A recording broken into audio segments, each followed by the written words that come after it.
The cargo ship Helios cut through the darkness of deep space like a blade, its hull reflecting the distant starlight. In the pilot's seat, Captain Elena Reyes watched the navigation display with the unwavering focus that had kept her alive through 15 years of Special Forces operations.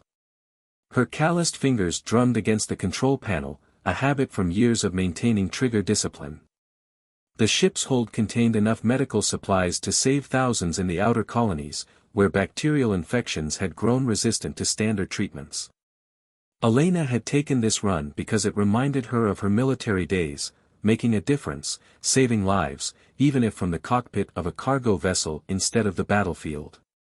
Proximity alert, the ship's AI announced. Unknown vessel approaching from Sector 7. Elena's muscles tensed as she pulled up the tactical display. The approaching ship's signature was masked, military-grade stealth tech that no civilian vessel should possess. She'd seen similar signatures during covert ops against raiders in the Centauri sector. Helios, initiate defensive protocols, Elena commanded, her voice steady despite the adrenaline beginning to course through her veins. The ship's shields hummed to life as she began evasive maneuvers, drawing upon years of combat pilot training. The raider vessel was faster. 2 more ships emerged from the void, boxing her in with practiced precision. These weren't ordinary pirates, their tactics spoke of military training, corrupted and turned toward darkness.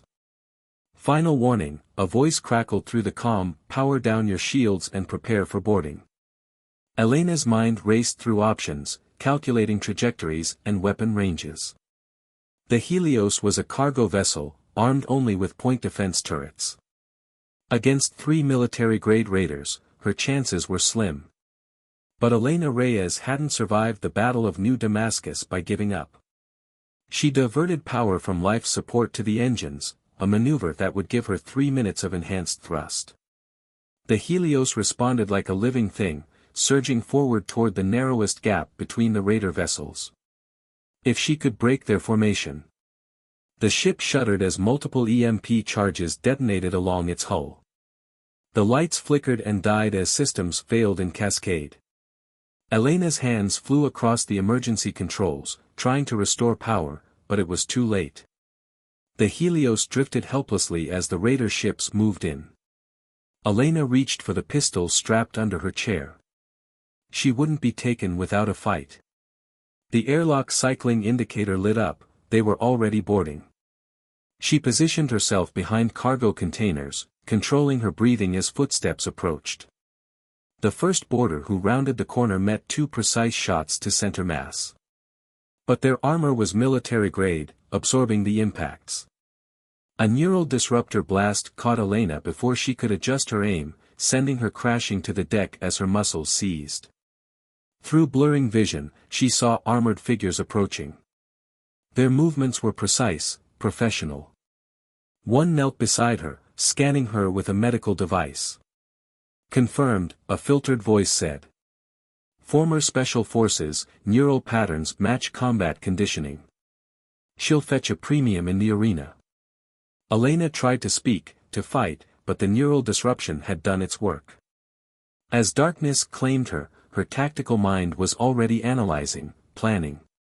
They thought they were capturing prey, but they'd brought a predator aboard their ship.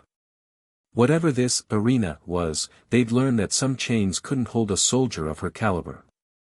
She'd survive. She'd escape. And then she'd hunt them down, every last one of these raiders who dared to trade in human lives. It was a promise Elena made to herself as consciousness faded, a promise written in steel and sealed in blood. Elena awoke to the taste of copper and antiseptic. Her body ached with the familiar pain of neural disruption, but her mind was already cataloging her surroundings through half-closed eyes. Medical bay, military-grade equipment, 4 other occupied beds. The restraints on her wrists were magnetized titanium, expensive, professional-grade gear. Subject is conscious, a clinical voice announced. Neural pattern stabilizing. A face appeared above her, a woman in her 50s with cold gray eyes and a precision-cut bob. Dr. Kane, according to her nameplate. She checked Elena's pupils with a penlight, her touch efficient but impersonal. Good recovery rate, Dr. Kane noted. Combat conditioning is holding well. She'll be ready for processing within 24 hours. Elena remained passive, gathering intelligence. Through the medical bay's observation window, she glimpsed a facility that seemed to stretch for kilometers, a massive underground complex. Other figures in matching gray jumpsuits were being escorted through distant corridors by armed guards. "Where am I?" Elena's voice was hoarse but steady. "Questions are not permitted during processing," Dr. Kane replied without looking up from her datapad. "You'll receive your orientation once cleared for arena participation." The arena. The raiders had mentioned it during her capture. Elena's tactical mind began connecting dots: underground facility, military-grade equipment, captured veterans. This was more than a simple trafficking operation. Hours passed in a blur of medical tests and processing procedures. They took biometric scans, drew blood samples, and mapped her neural patterns. Elena complied, watching, waiting. Every guard rotation, every security checkpoint, every snippet of conversation was filed away for future use. Finally, they moved her to what they called conditioning quarters, a sparse cell with a bed, toilet, and observation window. The cell block housed dozens of others, all wearing the same gray jumpsuits. Elena recognized military bearing in their postures, the way they assessed threats and maintained awareness even in captivity. "First time in the system?" The whispered question came from the cell next door. A man's voice, accent suggesting Mars colonies. Elena tapped the wall twice, yes, using old Special Forces communication protocols. "Marcus Kane, former Colonial Marines," he whispered. "They grabbed me 3 months ago. Listen carefully, they'll start you in the lower circuits. Fight smart, not hard. They want a show, but they need us alive." Elena processed this information. Fighting circuits meant an underground combat arena, likely betting and entertainment for wealthy clientele. The expensive facility and professional staff suggested major financial backing. "How many fighters?" she tapped. "Hundreds," Marcus replied. "All military or law enforcement background." He fell silent as footsteps approached. 2 guards appeared at Elena's cell, accompanied by a tall woman in a black suit. Unlike Dr. Kane's clinical demeanor, this woman radiated calculated menace. "Captain Elena Reyes," the woman said, consulting a datapad. 15 years Special Forces, decorated combat pilot, expert in close-quarters combat. Impressive resume. She smiled, all teeth and no warmth. "I'm Director Vale. Welcome to the Crucible." Elena met her gaze steadily. "This operation can't stay hidden forever." "My dear Captain, we're not hidden at all. The Crucible is a fully licensed entertainment and rehabilitation facility. Our contestants are all legally contracted employees." Vale's smile widened. "You signed your contract when you accepted that transport mission. The fine print is quite comprehensive." Elena kept her face neutral, but her mind raced. Legal cover-ups meant political protection. This went deeper than she'd thought. "Your first match is scheduled for tomorrow," Vale continued. "Low stakes, simple rules. Give the audience a good show, and you'll earn privileges. Disappoint us." She let the threat hang unspoken. After Vale left, Elena began methodically testing her cell's parameters. The observation window was triple-layered polymer, the door seal was magnetic, and hidden sensors monitored every movement. But every system had weaknesses. She just needed time to find them.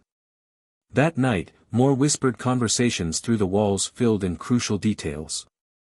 The Crucible ran fighting events for wealthy clients, betting on matches between captured military personnel.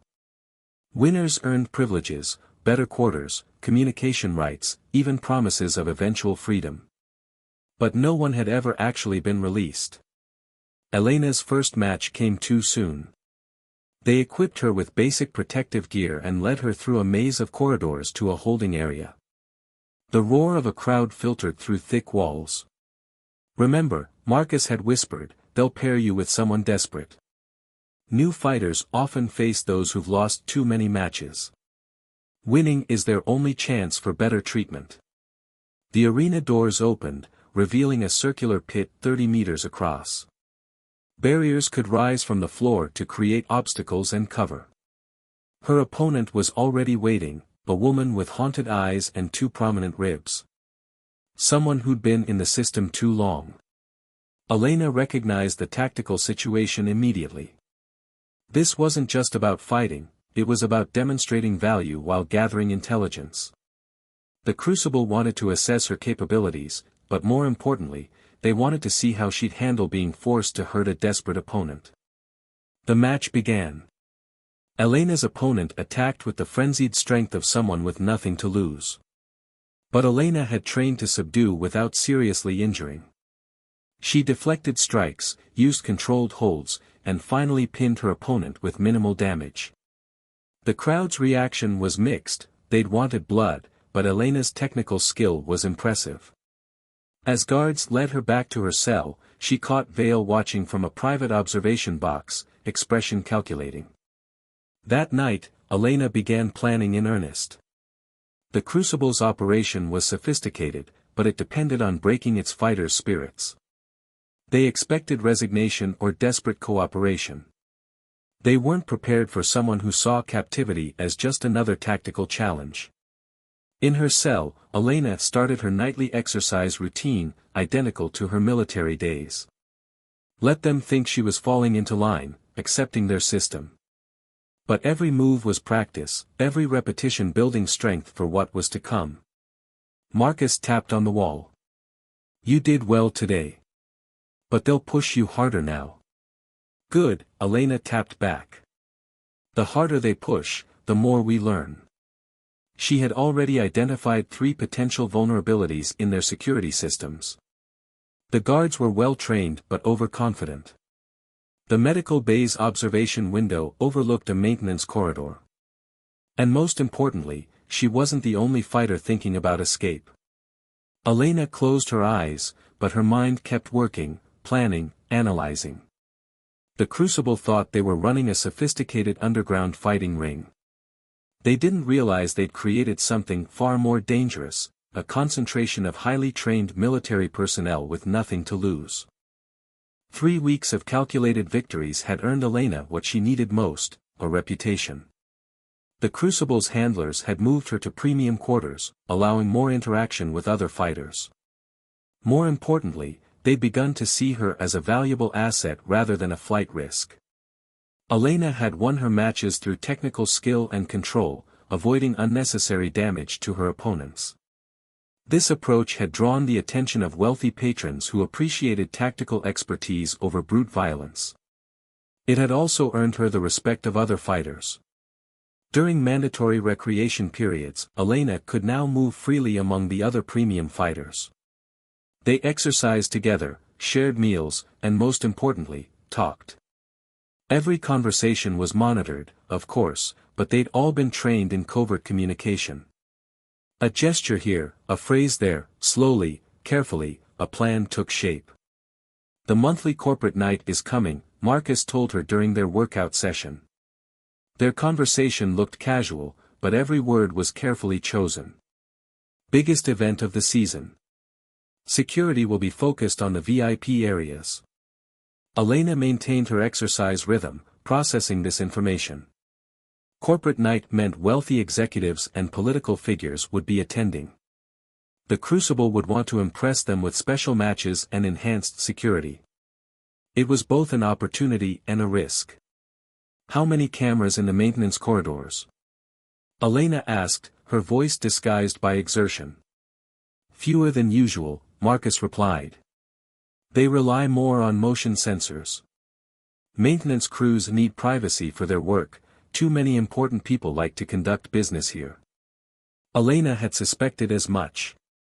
The Crucible's legitimate business facade meant they needed real maintenance crews, real medical staff, real supply lines.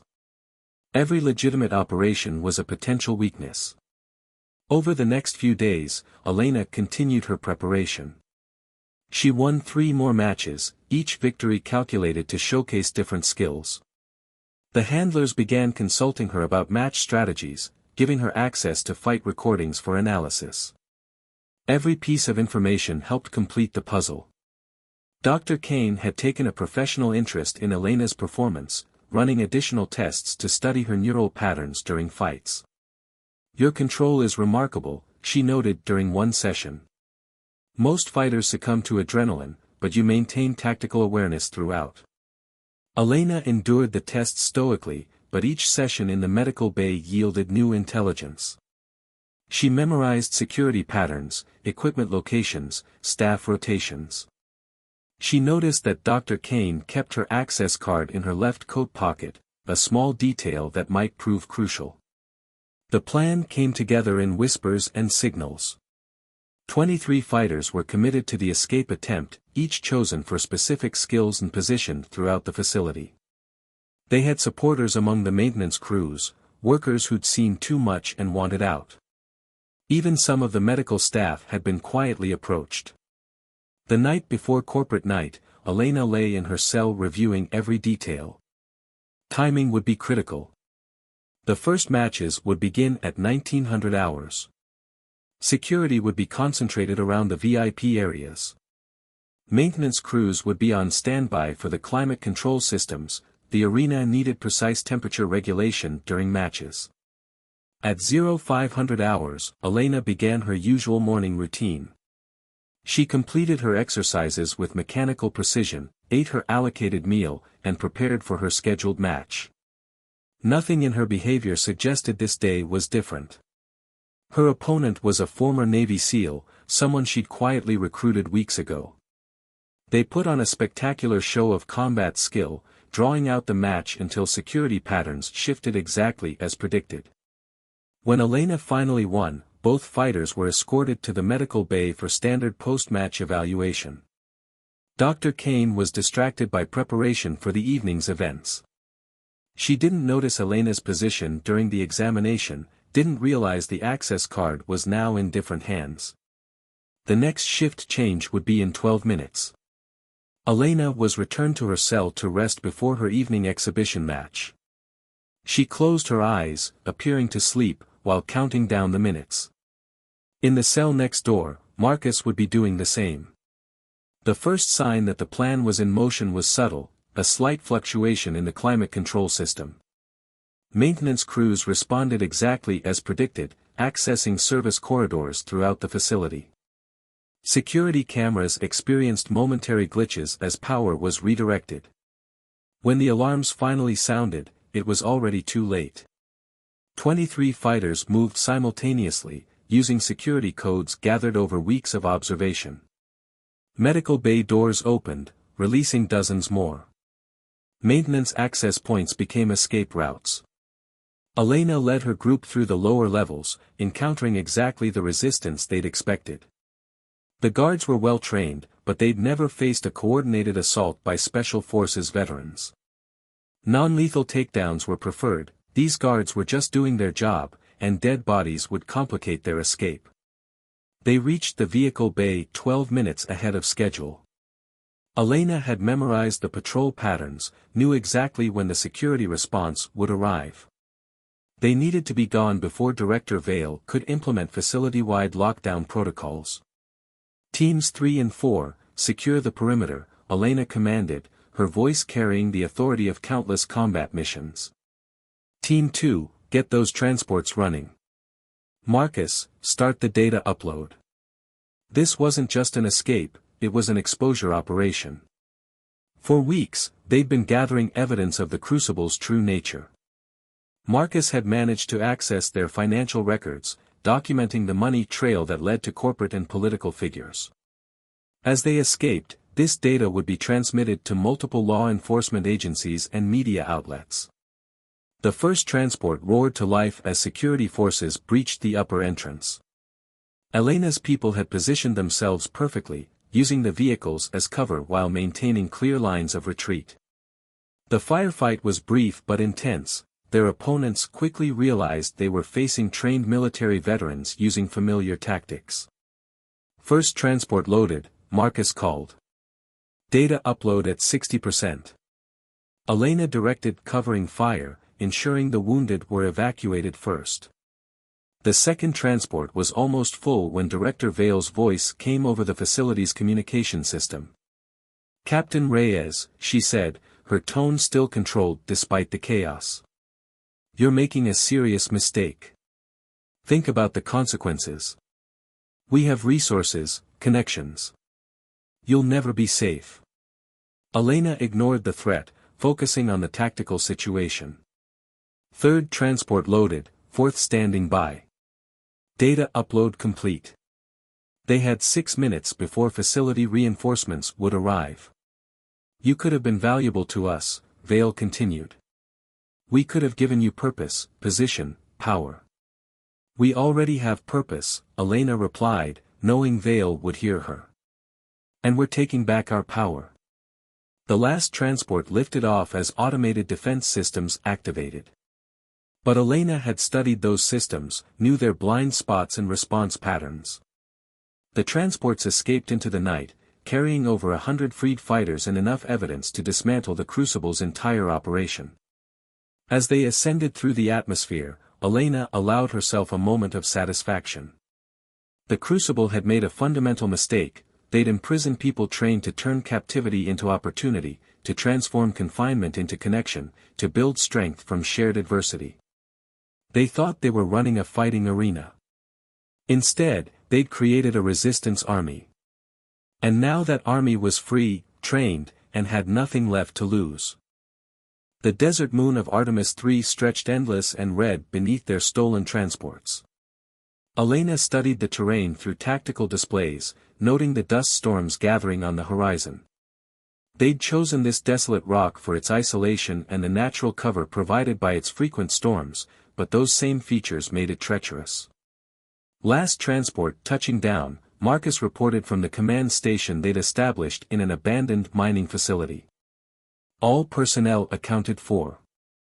Elena nodded, her attention focused on the security feeds. They'd escaped the Crucible 12 hours ago, but she knew better than to expect any respite. An operation that size, with those kinds of political connections, wouldn't let them slip away easily. "Data upload confirmed," said Lieutenant Maya Chen, their tech specialist and former cyber warfare operative. She'd been one of the first fighters Elena had recruited. "Multiple news outlets and law enforcement agencies have received our evidence package. It's already hitting the networks."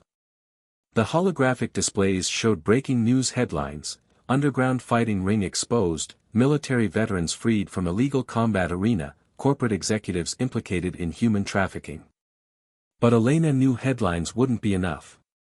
"They'll try to discredit the evidence," she said, addressing the gathered leadership team. "Vale's people will have prepared for this contingency. We need to move fast while they're still reacting." The command center hummed with activity as freed fighters took up their old military roles with practiced ease. They'd established a defensive perimeter, set up medical facilities for the wounded, and begun analyzing the data they'd stolen from the Crucible's systems. "Their corporate structure is complicated," Maya reported, projecting a complex network of shell companies and subsidiaries. "The Crucible is just one node in a larger organization. They've got similar facilities on at least 3 other worlds." Elena had suspected as much. How many fighters? Based on these numbers. Maya's fingers danced across the holographic interface. Over 1,000. Most of them former military or law enforcement.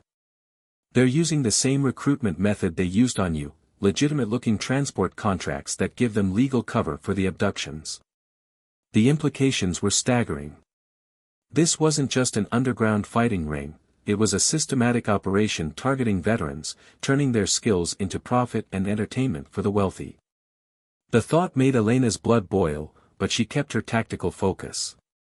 "Priority 1 is securing our position," she declared. "They'll have tracked the transports. We need to be ready when they come." They didn't have to wait long.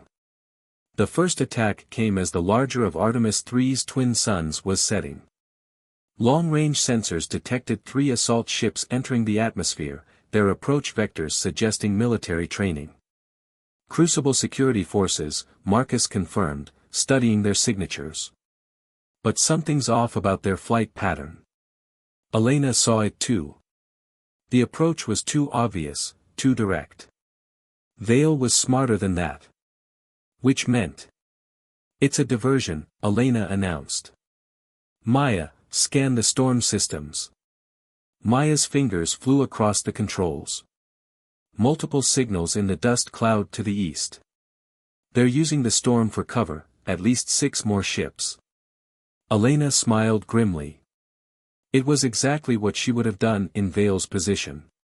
But she'd planned for this.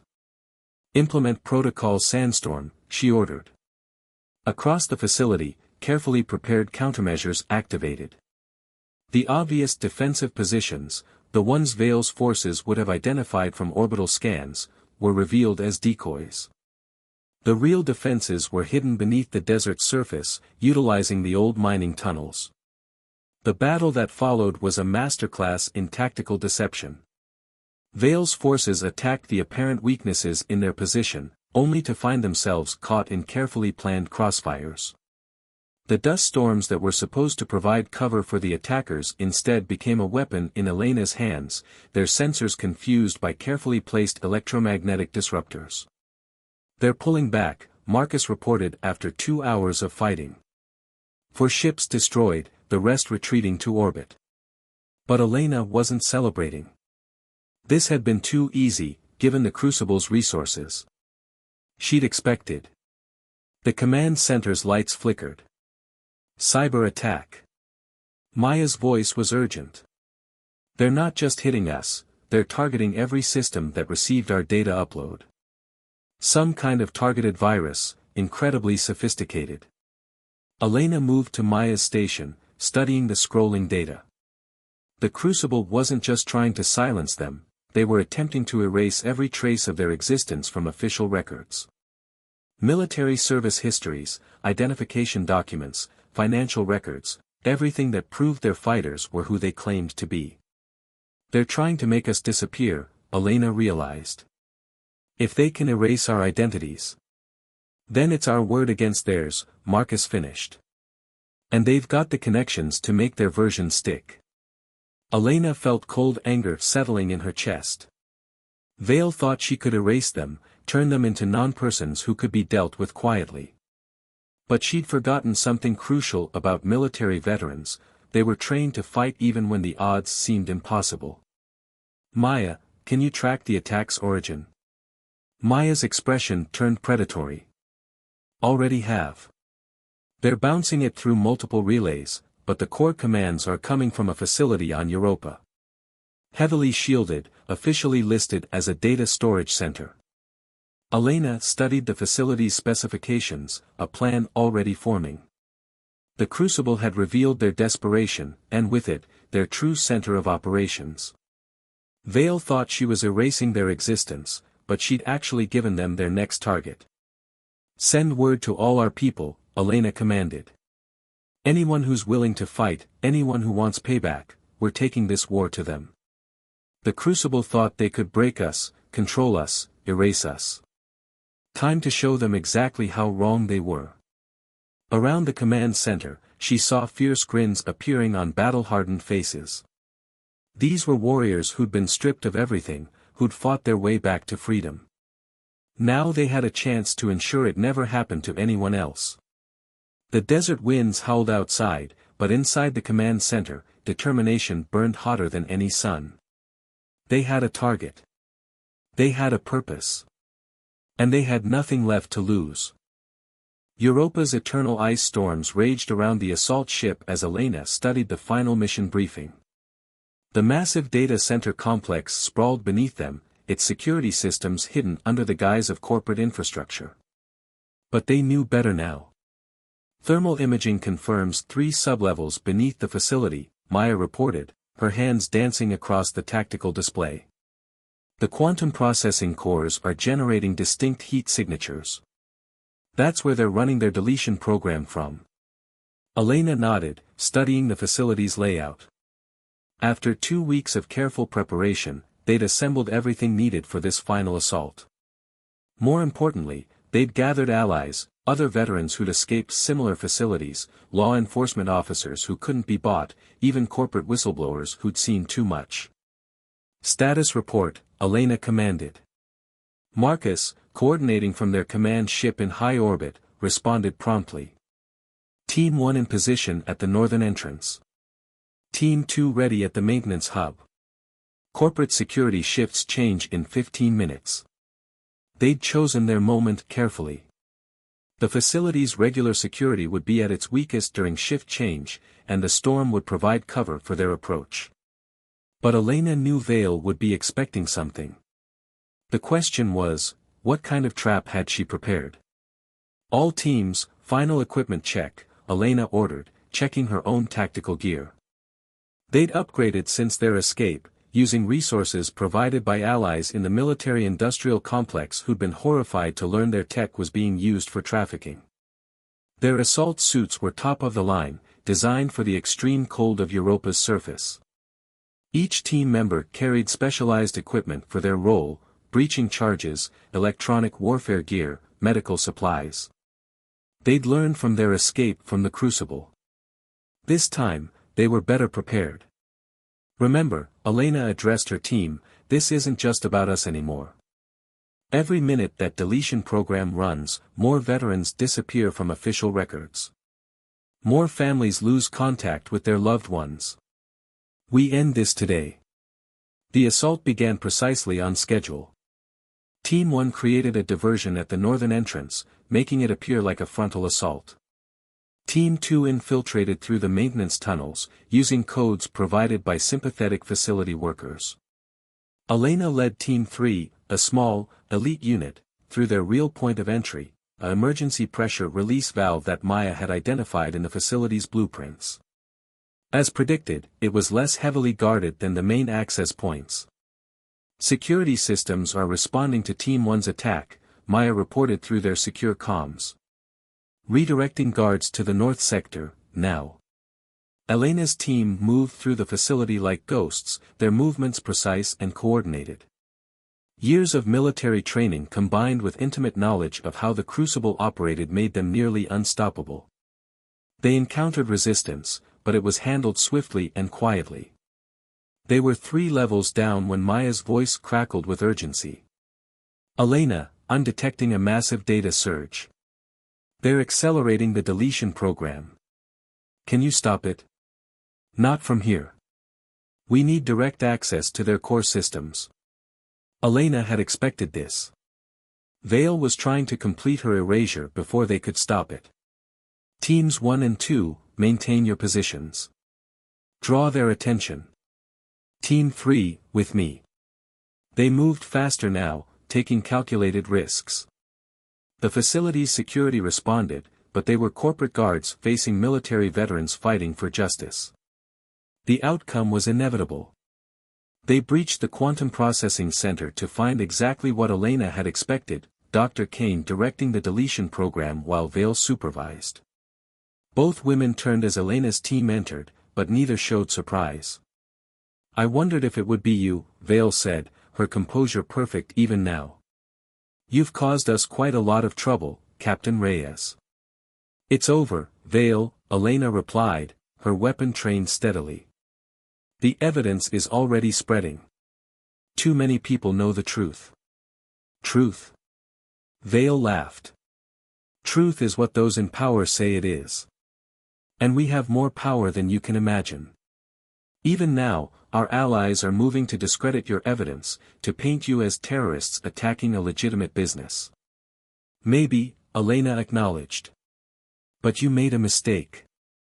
You thought you could erase us, make us disappear. You forgot what we are. And what's that? We're soldiers. We're trained to fight impossible odds. To never give up. But more importantly, Elena's free hand activated a hidden command sequence on her tactical pad. Throughout the facility, hidden transmitters came to life. We're trained to plan ahead. Maya's voice came over the facility's speakers. Upload complete. Deletion program quarantined. Initiating system recovery. Vale's composure cracked for the first time. What have you done? While you were focused on erasing data, we were gathering it, Elena explained. Every transaction, every fight, every illegal contract, we found it all. And now it's being broadcast to every law enforcement agency in the system. But that's not the best part. On cue, the facility's main screens lit up with faces, hundreds of them, thousands. Veterans who'd been erased, families searching for missing soldiers, journalists who'd investigated disappearances. You tried to make us disappear, Elena continued. Instead, you just connected us. Every person you erased, every life you tried to destroy, they're all coming forward now. And they all want justice. The sound of multiple breaching charges echoed through the facility.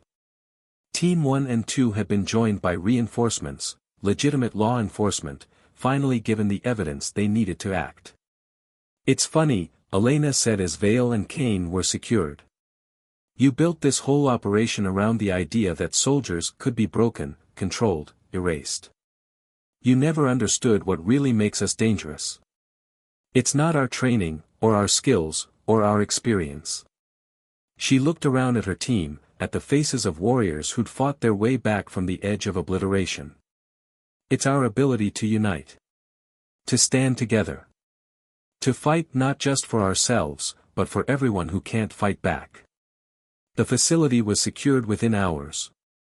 Similar raids were taking place across the system, targeting every installation connected to the Crucible's network. The organization that had thought it could imprison and erase soldiers was being systematically dismantled by those same soldiers. Later, as Elena watched Vale being led away by federal agents, she felt no satisfaction, only a quiet resolve. Their fight wasn't over, there would be trials, testimonies, and the long process of helping other veterans recover their stolen identities. But they'd won something crucial today. They'd proven that some things couldn't be erased. That courage, honor, and the bonds forged in battle couldn't be deleted from any database. That even in the darkest places, hope could survive and justice could prevail. As she stood with her team, watching Europa's storms rage outside the facility, Elena remembered something her first commanding officer had told her: a soldier's greatest weapon isn't their gun, their training, or their technology. It's their heart, their unwavering determination to stand up for what's right. Today, they'd proven him right. They'd shown that even in a future where identity could be erased with a keystroke, the human spirit remained indestructible. And as long as there were people willing to fight for justice, no power in the galaxy could silence them.